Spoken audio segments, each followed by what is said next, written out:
بسم الله الرحمن الرحيم. مساء الخير. I have the honor and pleasure to talk about a general topic, not necessarily related to hematology or thalassemia, but it's about a topic that interests all of us, which is research and what determines research.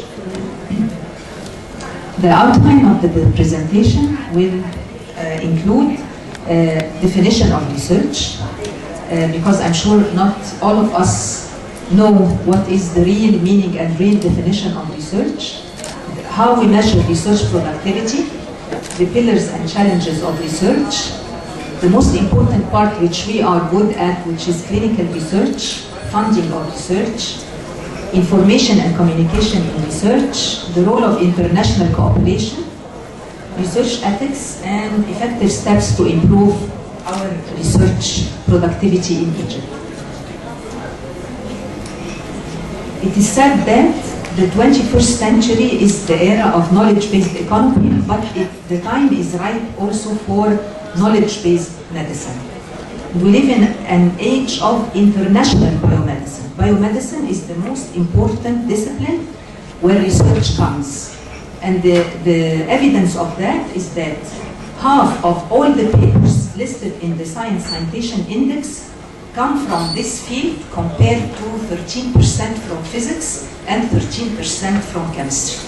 Although the basic sciences like physics and chemistry represent a cornerstone of research, and most people who invent really good things come from this area, but half of the papers listed in the Science Citation Index come from the field of medicine. The two words which describe research is that it's creative work and that it is original. Creative work is the work undertaken on a systemic basis in order to increase the stock of knowledge to devise new applications. And original means that original investigation undertaken in order to gain knowledge and understanding. It excludes routine testing and analysis of materials. So when we do liver function tests in a group of patients, this is not research. When we collect routine blood in a group of patients, this is not research. Research is creation of knowledge. Research is new knowledge. Everybody who presents research in a conference should present a new piece of knowledge, a new piece of evidence. This is the definition of research. In the area of health, it's generation of new knowledge using the scientific method to identify and deal with health problems. This is the definition of health research. According to this reference, biomedical research is the research undertaken to gain knowledge and understanding of basic biological processes and causes of diseases, and having direct or indirect medical benefits. It includes basic biology, clinical medicine, and biochemistry. It also includes animal health and social sciences allied to medicine. So the epidemiology, biostatistics, health management, health economics, all these areas allied to medicine are included in biomedical research. According to the WHO, the definition of biomedical research is research dealing with mechanisms of disease etiology, clinical aspects, specific risk factors, and risk conditions that generate different diseases. When we come to the index of research productivity, how is the research productivity is measured all over the world? The first is the researchers per million inhabitants. In Egypt, the researchers per million inhabitants, according to the latest statistics, are 617 per million. In developed countries, this number reaches to 5,000 per million. The number of publications, this is the most important factor. The number of publications in peer-reviewed international journals. I think Egypt has done major steps in this area, but still we are very, very far behind. The percent of world contribution for scientific articles. They measure all the scientific articles and see this nation has contributed by how big the percentage of this contribution. The US contributes by 30.8%. We are contributing by 0.3%. The number of patents, اللي هي براءات الاختراع. The number of patents is another index. The number of patents over the last 10 years, all patents are registered in the US. Over the last 10 years, we have 116 patents registered in the US. And the research index of any institution, which the definition of the research index is the number of people or the number of employees involved in research compared to the total number of the staff. So when we collect, for example, people who publish at the Faculty of Medicine, Cairo University, and compare them to the 3,000 staff members, we can calculate the research index of Australia, and so on. When we come to the expenditure, the Arabs' expenditure on scientific research are 0.2 to 0.4% of the national income, while it is around 4 to 6% in developed countries. I have to say an example. In 1 year, Israel, we have to compare ourselves with Israel. The expenditure on research was 6 times what all Arab countries together have spent. So this is the situation. So the best index, or the index which is taken as an index of biomedical research, is the number of biomedical research publications. The situation in Egypt, nearly all, 96.7% of the research is published, but mainly published in local journals. 7.3% is published in international journals, and 3.5% published in regional journals. And universities publish almost half of the Egyptian biomedical journals. Before the years 2000, Cairo University was ahead in the Eastern Mediterranean region. After 2000, Iran came up and they allocated a big number of their income to research, and since 2000, Iran was ahead in the Eastern Mediterranean region. So, according to the Index Medicus of the Eastern Mediterranean region, Tehran University comes first, and then Cairo University, and then 2 other Iran universities, Shahid and Shiraz, and the Kuwait universities, and the American University Beirut. But 2/3 of the publication indexed in the Index Medicus of the Eastern Mediterranean region originated from Cairo University and Tehran University. But still, the impact factor of the Egyptian publications is still higher than the impact factor of the Iranian publications. The pillars of research include vision. There has to be a national vision and a national strategy and a national research plan, so that everybody works in the same direction. Logistics, human resources, and research priorities directed towards problem solving, and research priorities directed towards the community problems. So every research plan consists of 3 parts: community-based research, clinical research, and basic research. Basic research requires a lot of money, requires dedication, requires commitment, requires full-timers. And this is something that we cannot afford. I'm sorry to say that, but basic research needs all this.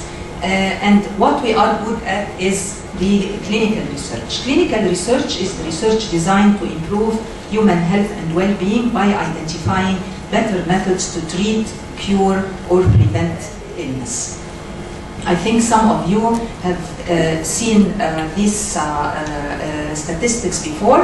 I'm going to show some statistics about clinical research, and the challenge of clinical research is how do we determine whether a new medical intervention represents an advance over current methods, whether the new intervention would avoid harms currently incurred and whether it would save lives currently lost. This shows the value of the clinical trials where North America comes ahead of the clinical trial sites with 75,000 clinical trial sites in North America. And we see in the list also Israel, and then comes the MENA region, which is the Middle East and North Africa, with 1,180 compared to the 75,000 in North America. When we come to details of the MENA region, we'll come here to Egypt. We have 78 clinical trial sites, but we can look at Tunisia with 92. We can look at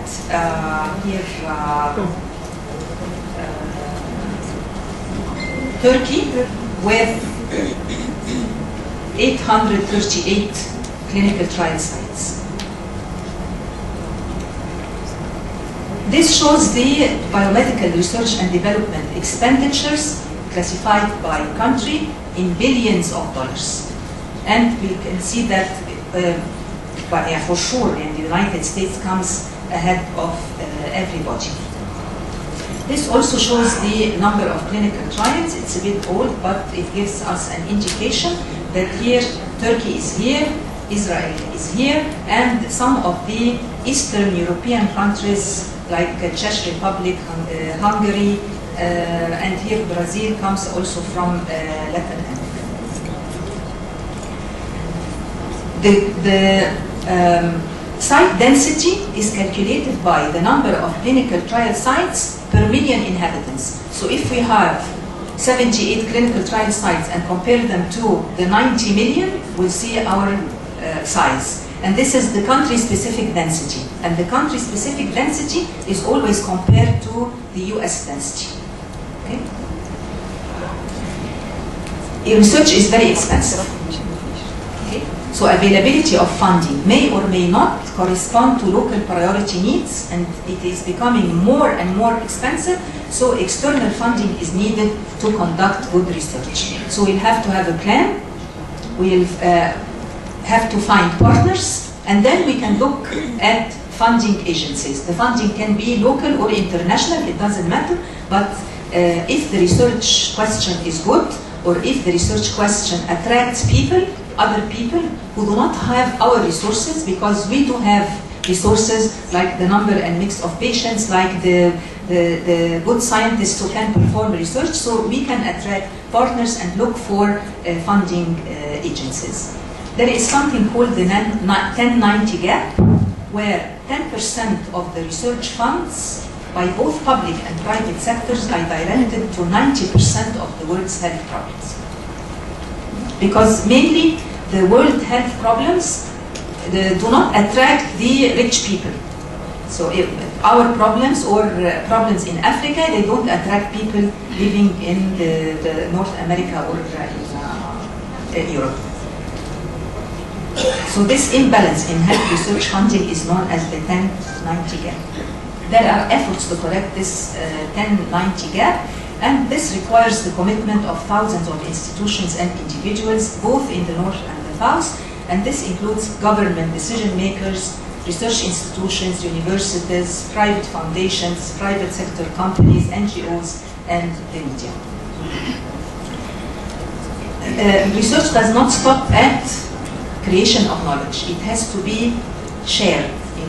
For knowledge to be useful, it should be shared with other researchers and communicated in a suitable format to the different users and stakeholders. And the communication nowadays is very easy. It is by the blink of the eye or the tip of the finger, we can share information together. And the good news is that science, research, and communities of scholars naturally interact across borders. When Dr. Amal approached Professor Lucarelli, by the end of the week he sent her a mail and said, we would like to cooperate. So researchers or scientists or sincere scientists, they cooperate across borders. because there is an increasing globalization of technology, but involvement of developing countries in producing new technologies and innovations is still almost negligible. Globalization processes are increasingly affecting higher education systems worldwide, and the benefits to developing countries is exposure to different values, cultures, ideas, and modes of thinking. So direct collaboration between an institution in a developing country and an institution in a developing country, there is a high possibility for transferring knowledge and innovative practices. But sometimes there is a shift from aid to trade. Sometimes developed institutions in developed countries, research and higher education has become a trade, a سلعة. يعني when we look at, for example, the world map, we'll find that the branch institutions are located in the Gulf area. Most of the branch campuses you can find in Abu Dhabi, Sorbonne Abu Dhabi, and Concordia, مش عارف فين. يعني everywhere the branch campuses are located where the money comes. So with the advances in information technology, there is accelerated knowledge generation and globalized communication. And there is a threat to the education system that cannot keep pace. If we stay as we are, we cannot get along with the development everywhere. And this goes for both research and high education, because research cannot, I always say, cannot be divorced from high education, and one needs to enforce the other. When we cooperate, there is improvement of the quality of education and research. Definitely, global cooperation improves the quality of research, and examples for this are the projects funded by the European Union, like the FP6. Professor Bishlawi had the two projects funded by the European Union, like the FP6 and the FP7 projects. The FP7 projects, it's tackling major research themes, and the budget for cooperation was 32 billion euros. The budget for health was 6 billion euros. Between 2007 and 2013, we had examples of projects funded by the FP7 projects, like Ramses with the pediatric cardiology unit at the Asr al-Aini hospital. This was the objective, and these were the secondary objectives.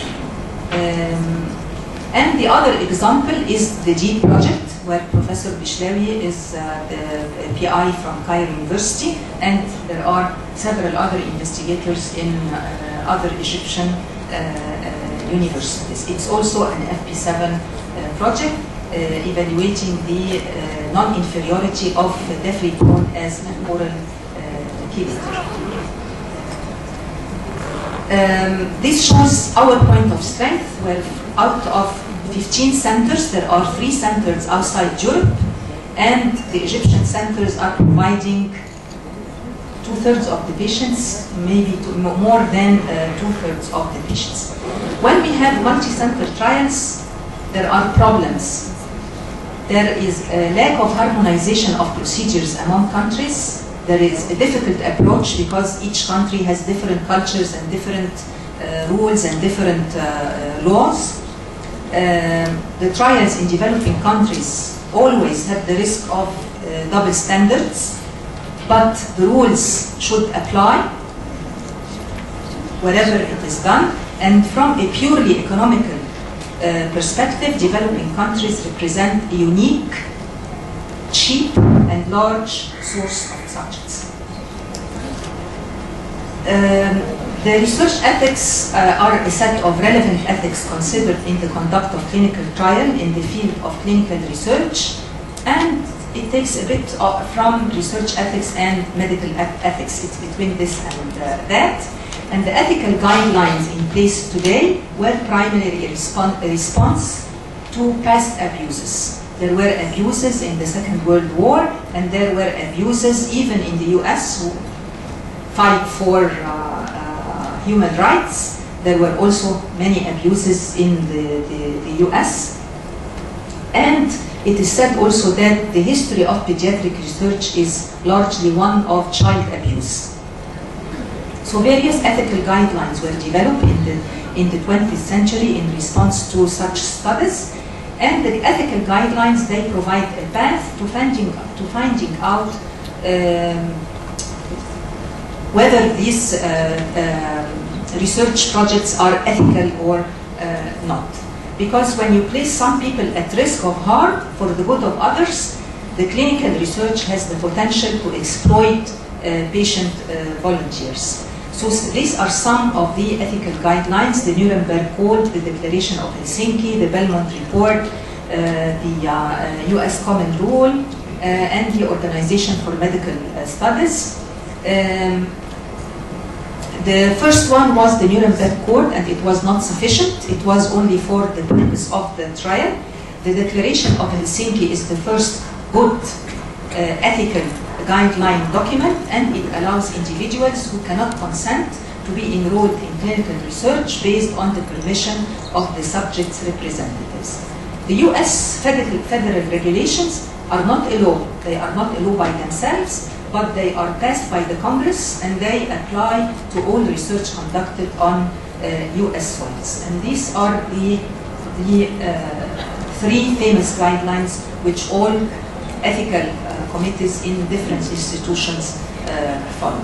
Using these sources of guidance and others, there are 7 principles that have been described as guiding the conduct of ethical research. First, the social and clinical value of the project, the scientific validity. It has to be scientifically sound. For research to be ethical, it has to be scientifically sound. Fair subject selection. Subject selection should not depend on any bias or any wasta or any that. It has to be very fair. Favorable risk-benefit ratio. So you do not subject patients to potential risk and they will not get a benefit at all.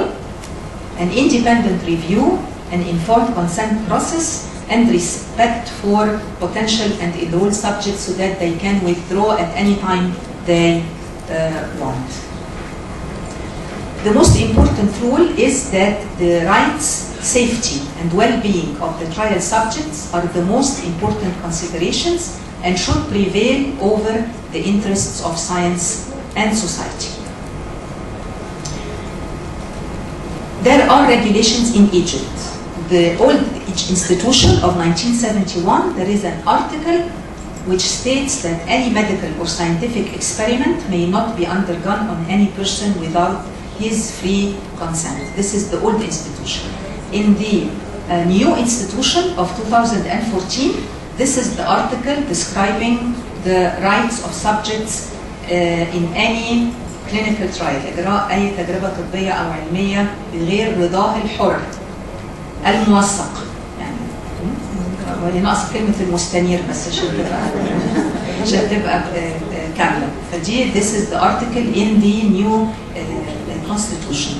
And there is also a professional ethics regulation issued by the resolution of the Minister of Health in 2003 with an article 52 to 61 describing exactly the laws for conducting clinical trials.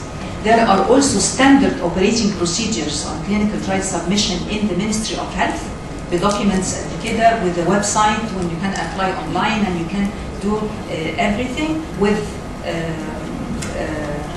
this is the email and all these are the required documents. They approve the site, they approve the ethical committee, the amendments, they do an annual follow-up and they have a timeline. Being pediatricians, we have to stress on pediatric clinical research, and it's an ethical dilemma because according to the Nuremberg Code, children should have been protected from research because children cannot give a consent, and we are not allowed to perform research on children at all. But the new regulations, this is European regulations, that children are not small adults. Data in adults cannot be extrapolated, and we cannot use data in adults and use them in the children. Children have different pharmacokinetics, pharmacodynamics, pharmacology. Disease expression and assessment tools are different. Their needs are different. There are diseases which are peculiar to children. There are drugs that are used only in children. For example, when we think of the surfactant in the premature, it is used only in very young children. So we cannot use studies in the adults and apply the same results in them. So the rule changed from protection of children from research to protection of children through research. Children are allowed to be enrolled, but with the same rules. We have to have a consent, and if the child is old enough to communicate, we have to have an assent. When we use studies where a placebo is used, this is a very difficult one. For example, we cannot use a placebo in diabetics when there is a standard care. So this is unethical at all. Okay? Whether the study is interventional versus observational, whether the study is therapeutic versus non-therapeutic, if there is a compensation or not. We look at the insurance, the legal guardian has to sign, and the most important part when we come to chronic diseases, the post-trial benefit. For example, in enzyme replacement therapies, we cannot use the enzyme for a while, and once it's registered, it's stopped to be given to the patient. So we always negotiate when it comes to chronic diseases that these children who share in a trial are insured or are supported for life by the treatment by the sponsoring companies. Egypt is a Mediterranean partner with very high ambitions and a very strong potential to share. The higher education sector in Egypt is very big, is very old. We have a tradition. We have a big number of teaching staff. We have many institutions and technological colleges. As I said, we have a tradition. We have the oldest university in the world. But up to date, the research entity at the Egyptian universities does not fully exploit its research capacity and does not realize its full potential. The economic and intellectual prosperity of any nation depends on its ability to significantly improve its global competitiveness, and to achieve this, it must upgrade and diversify the skills and knowledge of human resource through greater collaboration and connectivity.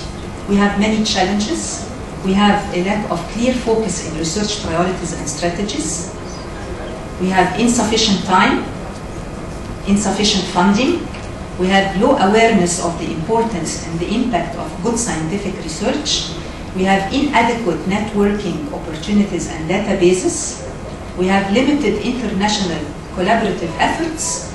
And most of all, the most important part is the brain drain. We send many people to have degrees, PhDs, masters, and so on, and the next day they are hired in the Gulf or in Saudi Arabia, or they stay where they have studied in North America or in Europe. So these are our challenges. The clinical research by itself has a challenge. The public opinion, when you look at the media, or when you look at some deranged people saying you're using our people as guinea pigs and so on, this is the public opinion is very important. The regulations, our laws and regulations, the security problem of waiting for long times to have security approval and not sending blood samples abroad and so on. This is a very big problem. And there is a collaborative role of ministries, so the Ministry of Health, the Ministry of Research, and the Ministry of Investment. They should sit together and have a plan, a common plan together to enforce the research. But still, we do have enormous opportunities. but Egypt's capacity in research needs to be strengthened. The quality of education and research ought to be better. The intensity should increase. The process of internationalization needs to be strengthened. Comprehensive international cooperation improves the quality of education. So we have to build capacities by improving scientific relationships. We have to develop networking, science and technology, human potential, exchange of know-how and experience between the participating partners, and we have to upgrade the science and technology research capacity of the Egyptian research entity.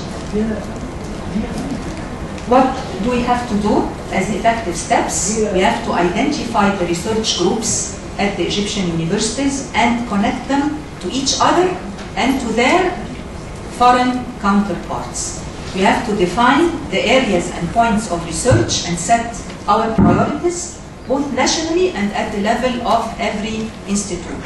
We have to define the steps needed to strengthen the identified academic fields and disciplines. So when we, for example, when we define at the Cairo University the research group at the pediatric hematology and at the hepatology and the andrology, the dermatology nowadays are working very well, and we have to connect them with their counterparts abroad. We have to shift from largely domestic activities to more complex international relationships. So we have to have a fresh look at policies that integrate science, technology, and innovation into economic strategies. We need to look at strategic planning, financial management, quality assurance, library automation. When we get, you get a visit from any country, the first thing they ask for, we would like to see your library.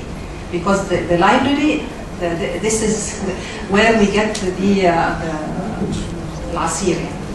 Computerization, digitization of materials. Without digitization of materials, we cannot go anywhere, even if we have the biggest number of patients.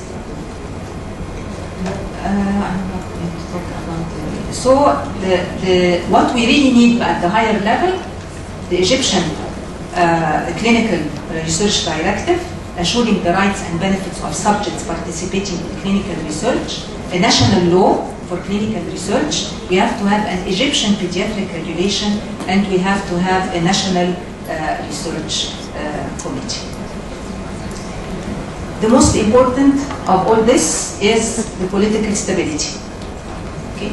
The past 5 years, we were not stable at all, and reviewers of agencies often reject funding of turbulent area, and this is a true story. We had a very, very promising, very big, large research project going on in 2011, funded by the National Institute of Health, and this was the first time where we were included and funded by the National Institute of Health.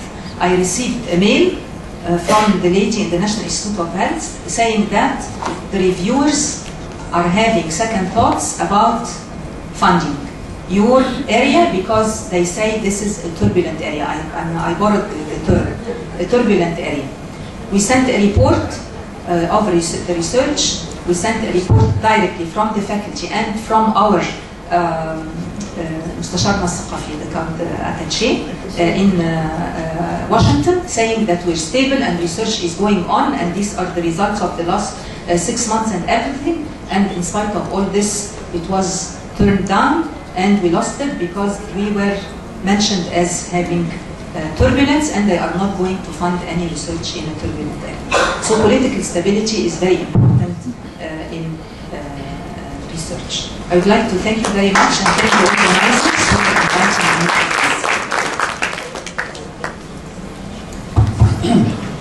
Thank you very much, Professor Dr. Lamis. Thank you for Professor Dr. Amal Mishlawi and the organizing committee for their generous invitation. Now I have the honor to introduce Professor Ashraf Omar. He will speak about a new era of hepatitis C treatment and liver transplantation.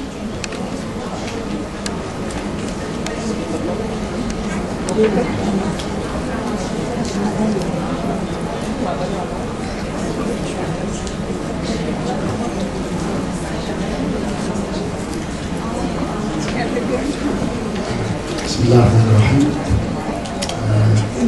It's a great pleasure to be with you today. I would like first to thank Professor Dr. Amin Bashir for inviting me to be with you today for an important topic, which is our hot topic in our country, which is hepatitis C virus and consequences of hepatitis C virus, liver transplantation, liver cancer, and so on.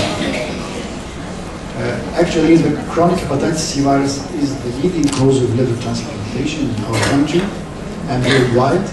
Infection of the allograft is universal and associated with reduced graft and patient survival. Although successful eradication improves post-liver transplant outcome, the old antiviral treatment by the regulated interferon or ribavirin have poor efficacy and tolerability. And after the introduction of the direct-acting antiviral agents, it provides new opportunities for prevention treatment of the hepatitis C recurrence post-liver transplantation. When you look to the hepatitis C recurrence kinetics after liver transplantation, you can see that the level is dramatically decreased in the few hours after liver transplantation. Then there will be an exponential increase of the level 10 to 20 folds greater than the pre-transplant level, which of course will definitely change the course and aggravate the course post-liver transplantation.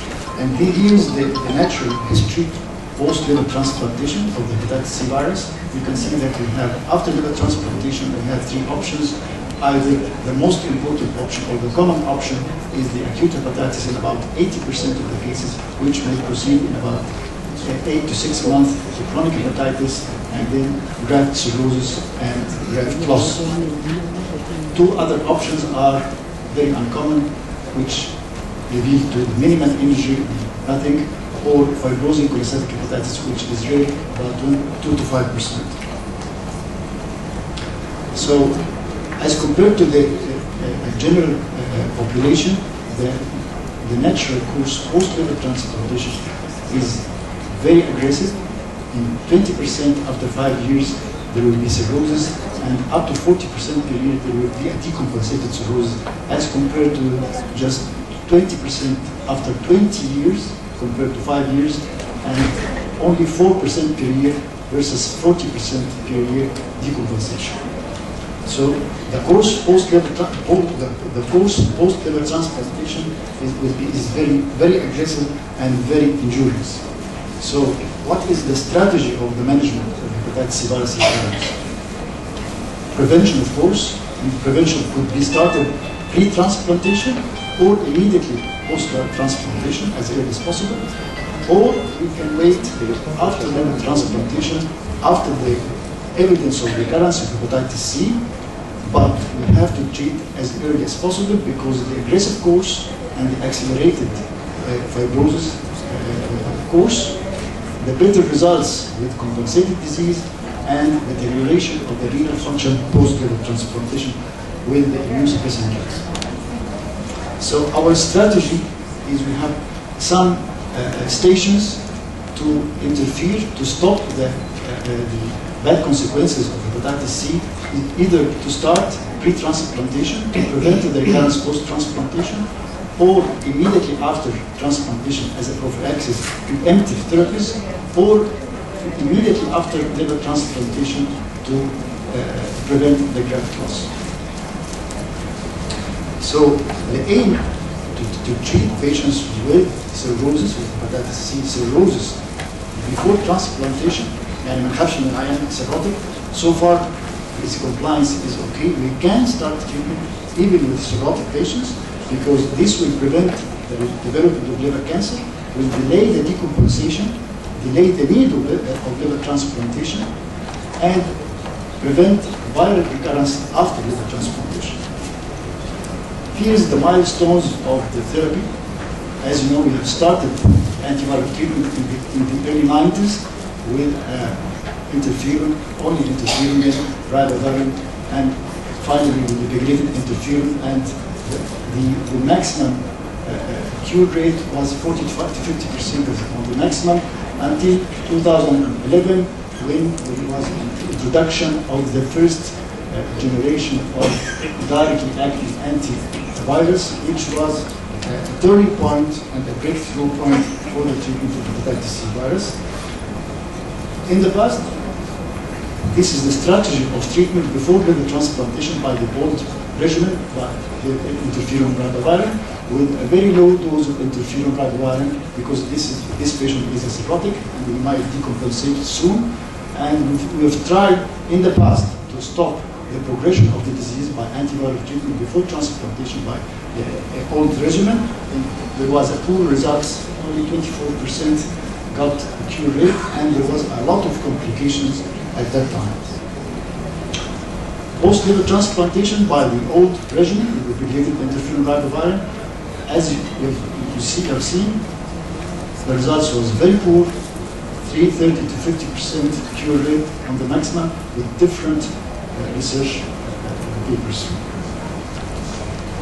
Until the introduction of the direct acting antivirus with different families to start pre-transplantation or post-transplantation. Here we have 4 families for the antiviral treatment, direct acting antiviral treatment, according to this is the genome of the hepatitis C virus, and most of them are acting on the non-structured part of the hepatitis C virus.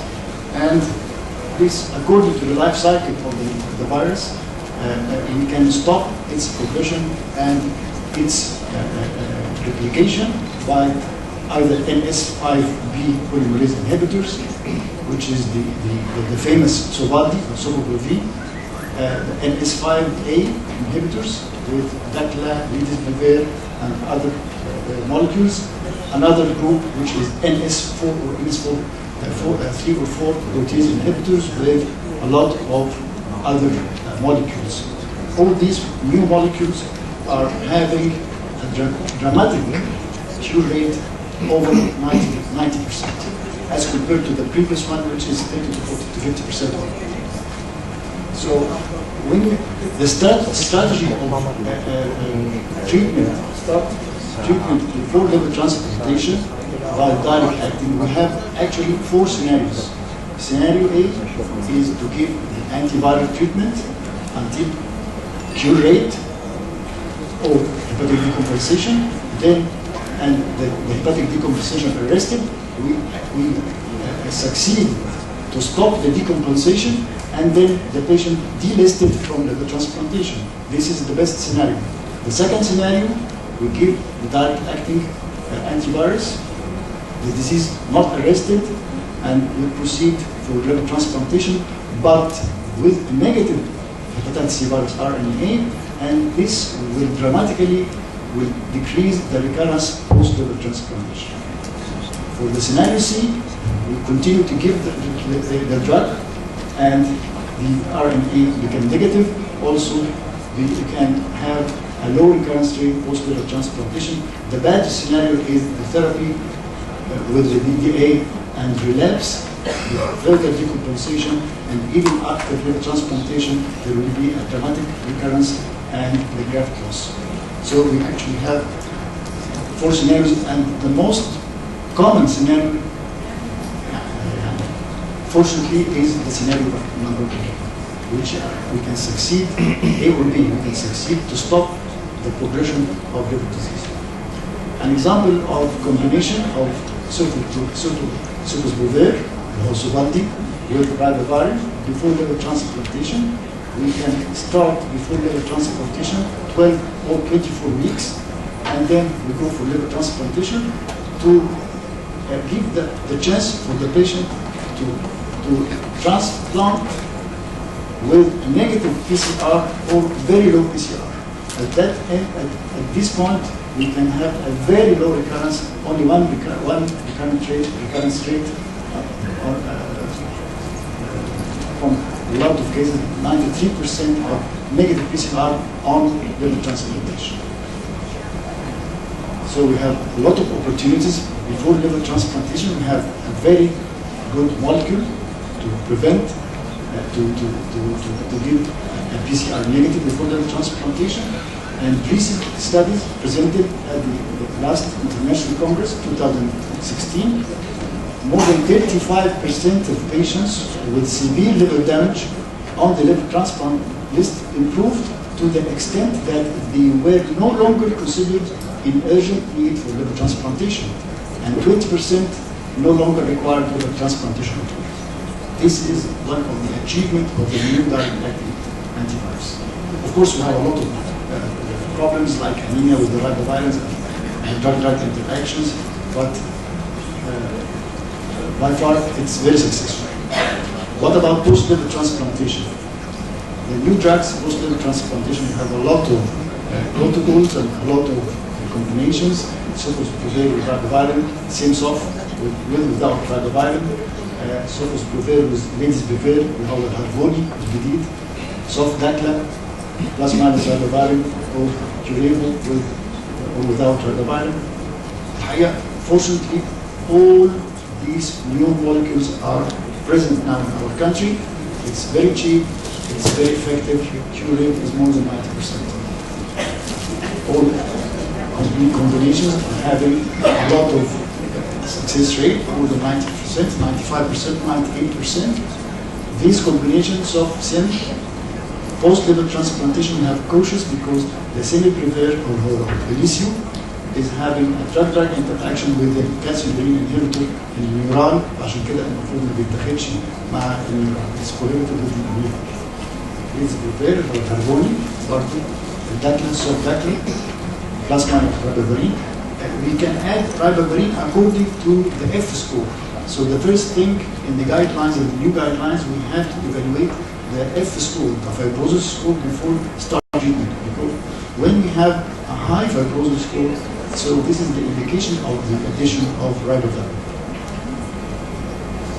As you can see, all patients having more than 90-95% success rate in different combinations and in different durations. The future is very promising by the oral agents, excellent efficacy, even in cirrhotic patients, and we expect more than 90% success rate SVR dosage, sustained virological response, 12 weeks or 24 weeks.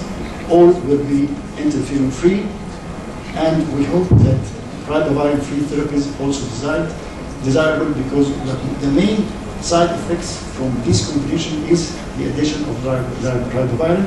We all know that it carries a lot of side effects, particularly with old patients. The guidelines, the recent guidelines recommend for naive, experienced, even cirrhotic patients, compensated cirrhotic patients, is the Harvoni for 12 weeks with without, or 24 weeks with or without ribavirin, and the alternative protocol will be Semsof for the same period. This is according to the recent guidelines, and this combination is carrying more than 95% success rate. Small talk for word for the hemoglobinopathies. It's the same treatment as like patients without hemoglobinopathies, and however, the patients with hemoglobinopathies should be treated with interferon-free regimen without ribavirin. The antiviral treatment can be used in patients without hemoglobinopathies are the same as patients without the same protocol, and we prefer not to add ribavirin as possible. Situation for Masri, we have post-liver transplantation. We have more than 120 patients on the Sofosbuvir ribavirin, 45 patients Semsof, 12 patients Sofosbuvir Tacla. We are having an outstanding cure rate, more than 95% in some cases, with a better response and a better survival for the graft and for the patient. What about, we can widen the scope and for the nation-wise and for our country. What about the introduction of these new drugs? By now, we have more than 60 centers along Egypt giving the treatment. new molecules with a very, either without any money or with a very low cost. Most of the patients are having cure rate of 90% of the cases. And from this point of view, we are expecting to have a significant decrease of the liver cancer and significant decrease of the mortality and morbidity, and of course the need of liver transplantation in the near future. So in conclusion, the impact of the direct acting antiviral treatment for liver transplantation before treatment improved the MELD score and compensated and decompensated hepatitis C virus related cirrhosis and decreased the need for liver transplantation and improved survival, and of course after liver transplantation improved the graft